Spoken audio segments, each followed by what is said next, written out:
With high school coming to an end, college is an exciting new chapter for many young adults. A chapter that for many marks the beginning of a new feeling of independence, as well as the excitement to meet new friends and, experience new opportunities. College is a time for many of these young adults to venture out and learn who they are and how they want to contribute to the world around them. It signifies the beginning of the future they were destined to create. Nights are filled with cramming for exams, socializing with new friends, and making memories that will last forever. Looking back at college many years later, I am incredibly grateful for the memories that I was able to make and the friendships that will always be close to my heart. Where I went to college in Wisconsin, drinking was almost a rite of passage. And if I'm honest, for me, it was the gateway to many amazing nights. Some of these nights might not have had the greatest ending, and mornings many times were clouded by hangovers. But luckily for me, I always made it home safely. Unfortunately, that's not the case for some. February 16th, 1997 was an average chilly night in New York City for the students at Fordham University. Some students stayed in their dorm rooms. However, others ventured out with friends to the bars in the area. Most students would make it safely back to their beds at night, ready to wake up and start it all over again if they wanted to. However, unfortunately, there was one student who would not. For this student, college wasn't the beginning. College was the end. And the next morning, on February 17th, 1997, one of New York City's largest missing person searches to this day began. This all started in New York City 11 years ago. That's when then Sergeant Kevin Gannon made a promise to the parents of the young man he found right here. We knew it wasn't suicide, and it was just, one of those things where he walked out and then was never seen again. Jackie and Pat Mcneill's oldest son, Patrick, was last seen in a New York City bar. His body found 50 days later. It's something you learn to live with. You learn to live with a broken heart. It is almost a perfect crime. Perfect, they say, because the water washes away physical evidence and there are never witnesses. Most of the men are last seen by friends leaving a bar or college party. Local police departments have investigated. Even the FBI took a look at the drownings. In every case, except Jenkins, law enforcement ruled the deaths drunken accidents. Sergeant Gannon, who has put in so much time investigating this with his team, says they have also concluded 3 other suspicious deaths of young men found in the water were homicides. Now, in one case here in New York, the investigators say the young man was stalked, drugged, tied to a chair, and tortured before his body was slipped into the water. They hope to convince federal authorities to look at these cases further.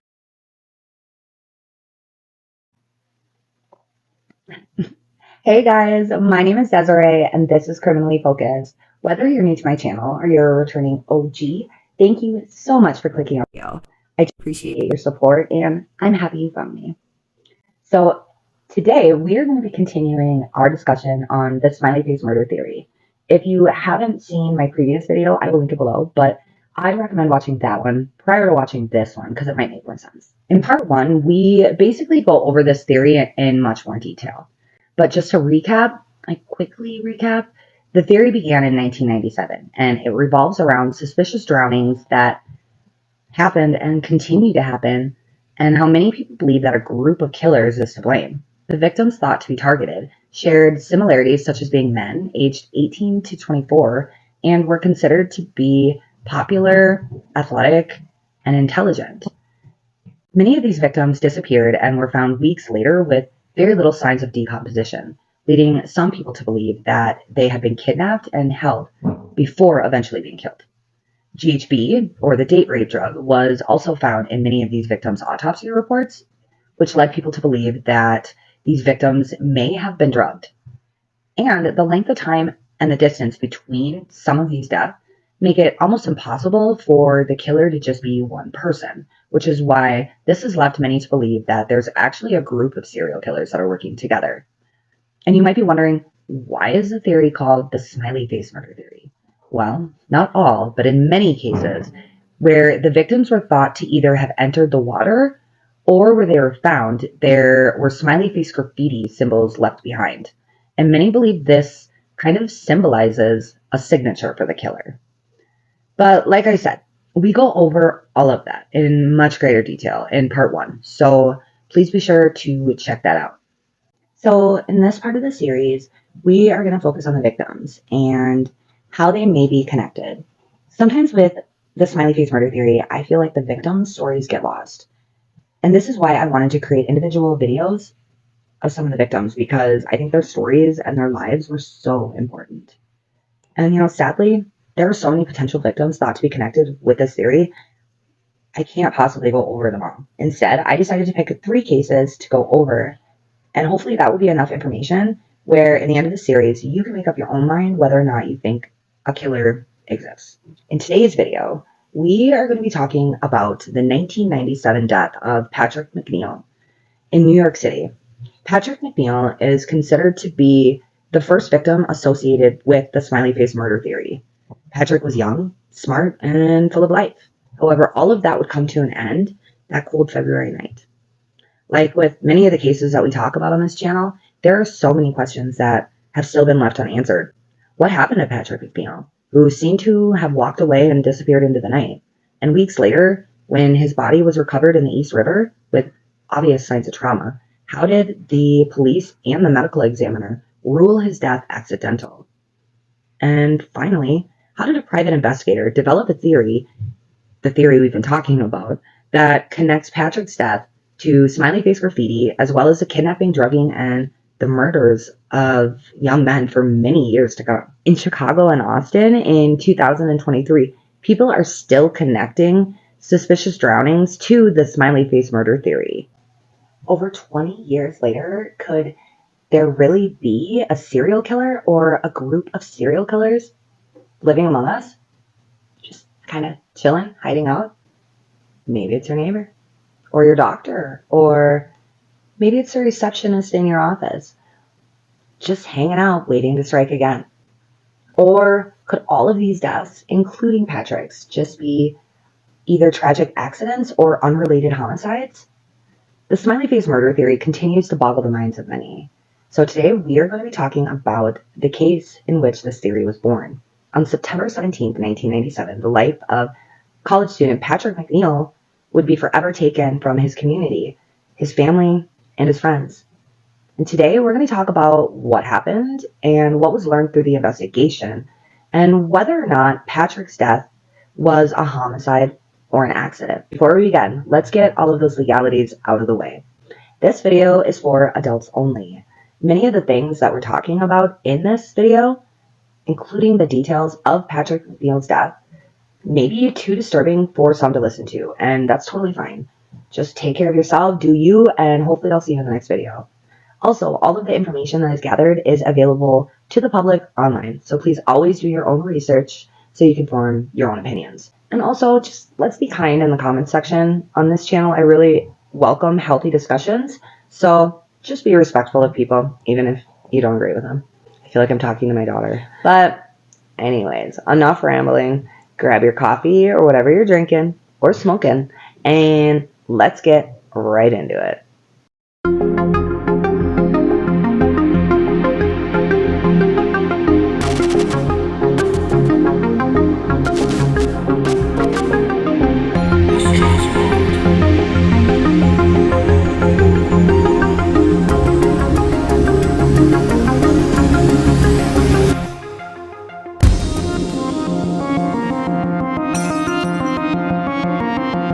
Investigators say the young man was stalked, drugged, tied to a chair, and tortured before his body was slipped into the water.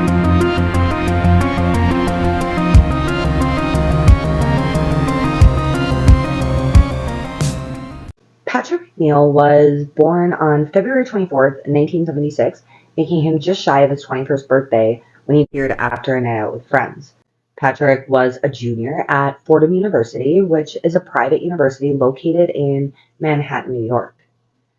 He was majoring in accounting, but according to one of his professors, his dream was to work for the FBI. While researching this case, I read varying opinions of Patrick, which, is to be expected. Everyone has people that like them and don't, but for the most part, the most common opinion seemed to be that he was incredibly kind and would go out of his way to help anyone that needed it. Most articles that I read described Patrick as popular and a good student with a bright future ahead of him. However, I did read a couple articles where they mentioned that he might not have gotten along the best with some of his roommates. While in school, Patrick lived near the Rose Hill campus and had 7 roommates. 7 roommates. I can't imagine. That's a lot of roommates. So, I wouldn't be surprised if not everyone got along perfectly. However, some of the articles that I read made it sound like some of Patrick's roommates might not have had his best interests in mind. According to an article that I read on crimemagazine.com, it's linked below, it reported that behind his back, some of Patrick's roommates were known to say that he was a womanizer who only cared about his academics and the way that he looked. And just a full disclosure, this article also said that Patrick was 21, which wasn't the case. If Patrick was born on February 24th and he disappeared on February 17th, this would have made him just shy of his 21st birthday. So take the information about the roommates with a grain of salt, because I'm just not sure how accurate that is. However, it does come into play later when we talk about the theories in Patrick's story. On February 17th, 1997, Patrick was reported missing after going out with friends the night before at a local bar called the Dapper Dog.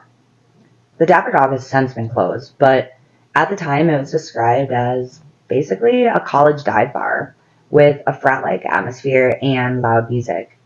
The Dapper Dog was best known for its guest bartender night, where students would act as bartender for the night and invite all of their friends to come down and drink. And I guess it sounds kind of like a good marketing idea, but I guess I have questions. Were these bartenders being supervised by anyone? Or were they allowed to just kind of make drinks as they pleased? I mean, I know if I got up there, I wouldn't know. Did they have any training? I couldn't find that information anywhere. However, I did learn online that one of the bartenders acting as the guest bartender that night was actually one of Patrick's roommates. Now, that hasn't been 100% confirmed. However, if it's true, he would have been the one to serve Patrick his drinks that night. As I stated earlier, Patrick wouldn't be 21 for a few more days, meaning that he was illegally served alcohol on the night that he disappeared.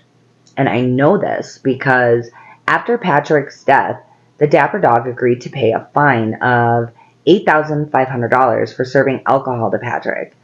And it's actually interesting because, this is just a side note, but I read that the bar was actually given the opportunity to decide what they wanted to pay for the fine themselves. I wonder how serving alcohol to a minor, which resulted in his death, was only worth $8,500, especially when this bar had been fined multiple times for multiple different things.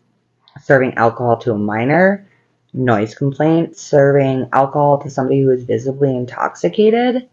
They should have been shut down then, in my opinion. I get sidetracked so easily, so let's get back to the night that Patrick disappeared. Patrick was at this bar, the Dapper Dog, with his friends, drinking, just having a good time. However, unfortunately, there isn't much information about what happened while Patrick was in the bar that night, or how long he was even there for. The only thing we know is that according to multiple eyewitness accounts, Patrick was seen falling down and getting sick while he was in the bathroom. And I guess he then told his friends that he was heading home because he had an early morning. Patrick was then spotted outside the bar, reportedly waiting for a female friend who was going to walk to the subway with him. But after waiting an unknown amount of time, Patrick ended up leaving on his own. And since we're talking about the late 90s, surveillance cameras weren't really a thing. I'm assuming investigators don't have any recordings of Patrick that night, at least none that they have released to the public, because all we have to go off of are eyewitness accounts of what happened. So according to these witnesses, when Patrick began walking home, a white van that had allegedly been parked outside of the bar began to follow slowly behind him. And I guess this van supposedly was occupied by a man and a woman. But information about what they looked like, if they were saying anything or doing anything inside the van, has never been released to the public. As Patrick continued to walk down the street, people reported that he seemed incredibly intoxicated, that he was holding onto cars for support, throwing up, and even falling down along the way. The van reportedly stopped every time Patrick did, which is really creepy. I've tried to create this map to kind of explain it a little bit better, to try to explain Patrick's movement according to the witnesses.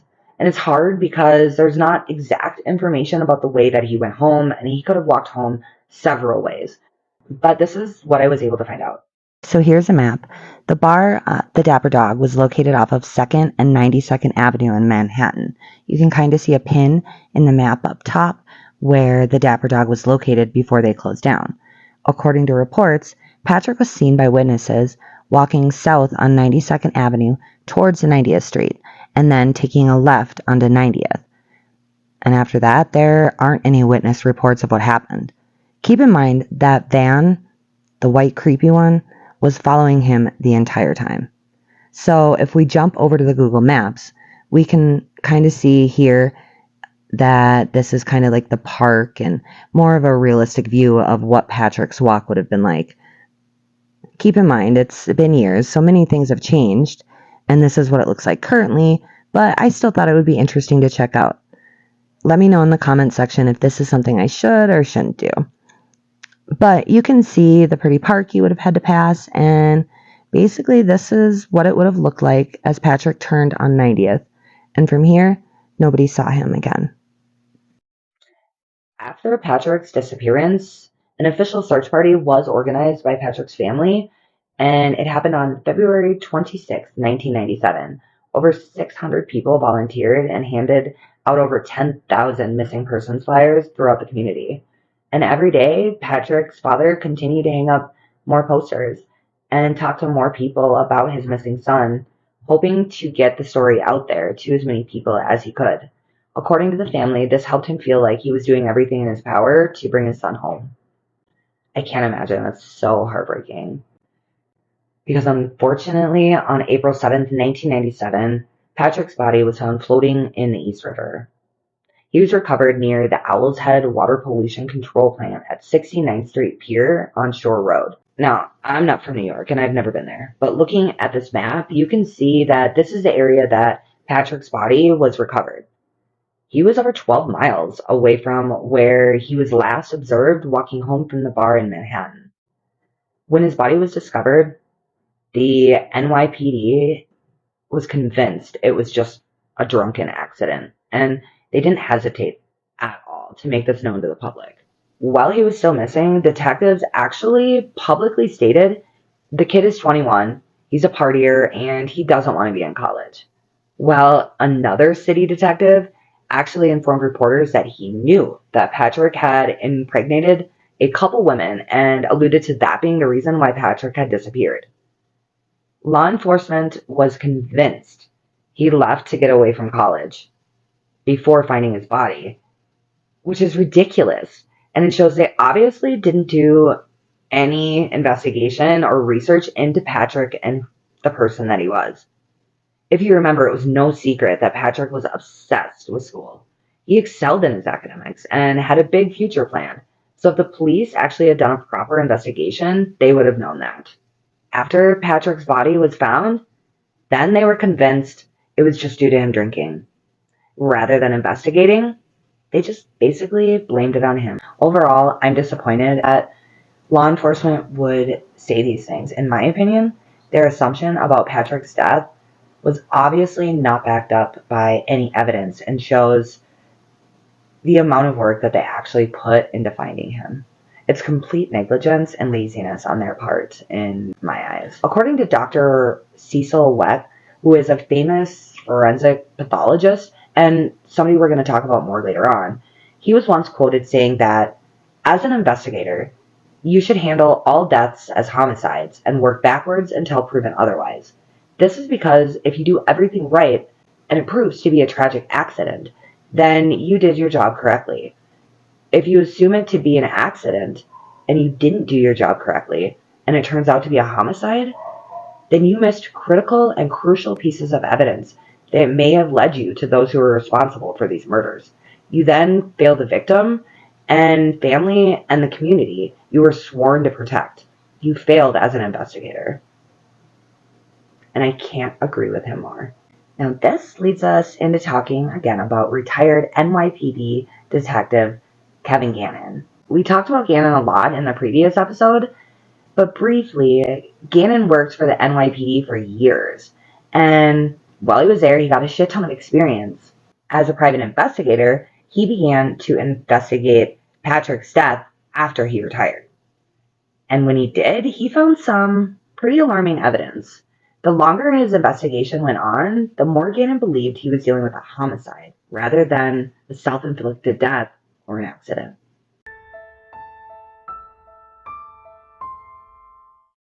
So there are many things that Gannon noted while he was investigating Patrick's homicide. But let's start out first by talking about that white van that witnesses reported seeing follow Patrick after he left the bar. As I stated earlier, the only description that was given about the occupants inside the van was that they were a man and a woman. I don't know if a description was ever given to law enforcement about what they looked like, but if it was never released to the public. Gannon was able to receive a partial plate number from the vehicle. However, the full plate number was never recovered. This was due to law enforcement saying that it was basically too expensive. They would have had to do an in-depth search of all the possible number combinations and would have cost around $1,200 to complete. And Gannon claimed that he did meet with the missing persons unit, like the supervisor, and was told that it was just too expensive for the department to pay. And I know this was in the 90s, so that amount might have been kind of equivalent to more back then, but I'm unsure why a police department as big as the New York City's couldn't have afforded to spend $1,200 to find that plate number. In the end, although the vehicle's plate number would have been incredibly important to the investigation and could have led to a suspect, the number was never looked into further. The next thing that Gannon found strange was the location in the river in which Patrick's body would eventually be found. According to his report, the currents during this time of the year would have prevented Patrick from drifting to that area of the bay, and instead it was more likely that Patrick had been abducted, killed, and driven to the location where his body was eventually found. The position of Patrick's body when it was found also set off alarm bells to Gannon. Gannon explained that typically bodies of Patrick's height and weight are found floating face down after drowning. However, Patrick was found floating face up on his back. But there are things, in all honesty, that can cause a body to flip while it's in the water. So I'm not sure exactly how big of a red flag this is. It's completely up to you. Things such as placement of fat on the body and gases that build up and the degree of turbulence that is happening in the water all can affect how a decaying body floats in the water. According to the medical examiner, Patrick's blood alcohol content, or BAC, was only 0.16 when he was found, which I get it. That's double the legal limit. But keep in mind that when a body begins to decompose, it naturally creates a gas called ethanol, which is otherwise known as alcohol. This is known as postpartum alcohol production. And the amount of alcohol gases that build up continue to increase with time as the body continues to decompose. So the fact that Patrick's body had been missing for weeks when he was finally found and his BAC was only 0.16 seemed unlikely to Gannon. If Patrick had been so drunk when he disappeared and his blood alcohol content continued to increase in time, after 2 months, it would have been much higher than 0.16. Patrick's autopsy said his body had a blackening on his head and his upper torso area, which kind of became a point of contention between Gannon and the medical examiner. The medical examiner believed that the darkening on Patrick's body was a result of an exposure to the sun and other elements. They also believed that the darkening on Patrick's skin was just a byproduct of advanced decomposition. Gannon, however, believed that the darkening on the skin was because Patrick trigger warning, had been burned to the point of charring from head to his waist. Patrick's back was free of burn marks, making Gannon believe that he had been tied to a chair by his neck and burned. And it wasn't just Gannon who came to the conclusion that Patrick's body showed signs that he had been bound or chained to an object. According to Patrick's autopsy, the medical examiner stated that around Patrick's neck there was a pattern which consisted of numerous vertical lines that were spaced exactly 1/16 of an inch apart from each other. And to support the idea that Patrick had been held, tortured, and killed before being transported to the river was another piece of evidence. According to Gannon, multiple fly eggs were found on Patrick's body. The flies were quoted to have been in an arrested state of development, which made private investigators believe that Patrick had to have been dead and his body on land for a period of time before he was put into the water. Flies typically won't lay eggs on something like a deceased body when temperatures in the area where the body is are under 52 degrees. And the weather outside would have made this virtually impossible. During the time that Patrick would have been outside, we're talking about temps in the 20s. I mean, that's cold. In an effort to get a second opinion, Gannon reached out to forensic pathologist Cyril Weck. Dr. Weck believed that Patrick's death should have been determined a homicide. And sadly, approximately 1 year later, after Patrick was found, the body of 22-year-old Lawrence Andrews Jr. was found 45 days after he had went missing. Gannon strongly believes that the same person is responsible for both of the deaths. Smiley face graffiti symbols were found at the scene, obviously, of both Lawrence and Patrick's bodies. And these smiley face graffiti symbols would continue to pop up at the sites of victims for over 20 years. And now that we went over some of the evidence, let's talk about some of the suspects. Well, as far as suspects, there are none. But the public has speculated and wondered for years if the killer could have been someone close to Patrick. Maybe one of his roommates. I couldn't find any information on if these roommates were ever interviewed, which isn't to say that it didn't happen, but it just might not be publicly available. I think there's a lot that might not be publicly available in this case.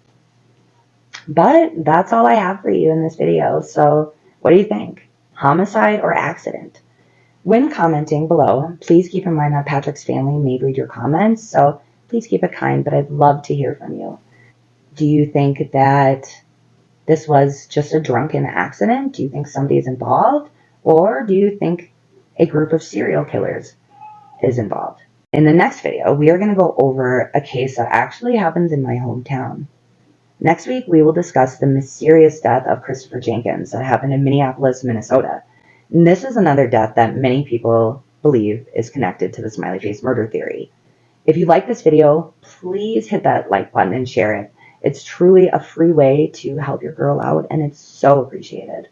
There are other ways to donate to the channel as well if you'd like, and all of that information can be found in this channel's description box. There's also a case suggestion link if you have any case ideas that you would like me to cover. But yeah, as always, I'd love to hear from you guys. Let me know what you think in the comment section below. All of the sources that have either been listed in this video are listed in the video description below. That made no sense. Thank you so much for hanging out with me tonight. And until next time, stay safe and stay focused. Bye.